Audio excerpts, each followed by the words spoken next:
சுவையான இனிப்பு கொழுக்கட்டை எப்படி செய்யலாம்னு பார்க்கலாம். வாங்க வீடியோக்குள்ளே போகலாம். இனிப்பு கொழுக்கட்டை எப்படி செய்யணும்னு பார்ப்போம். மாவு கொஞ்சம் கம்மியாக உப்பு போட்டு மாவு சப்பாத்தி பதத்துக்கு இப்படி பிசைஞ்சு வச்சுருக்கேன்.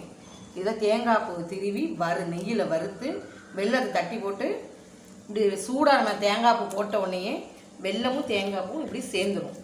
இதை நம்ம உருட்டி பூரணத்தை உள்ளே வைக்க போகிறோம். இவ்வளோதான் எடுத்துக்கிடுவோம்.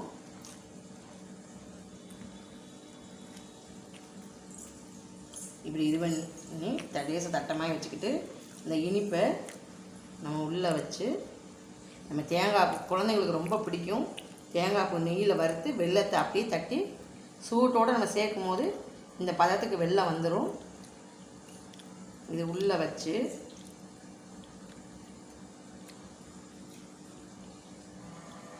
இப்படி நம்ம உருட்டிடலாம். உருட்டி எல்லாத்தையும் இப்படி உருட்டி வச்சுக்கிட்டு இட்லி குப்பில் நம்ம வேக வச்சு எடுத்துக்கலாம். நம்ம உருட்டி வச்சாச்சு.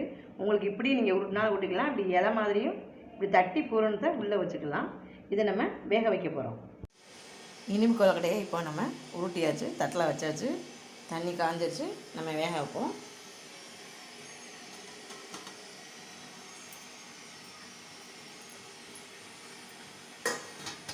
இதுவும் 10லேருந்து ஒரு 15 நிமிஷம் வெந்தால் போதும்.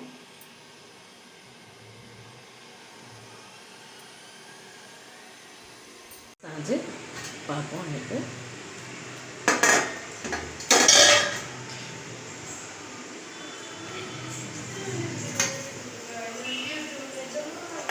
கொழுக்கட்டை நல்லா வெந்துருச்சு.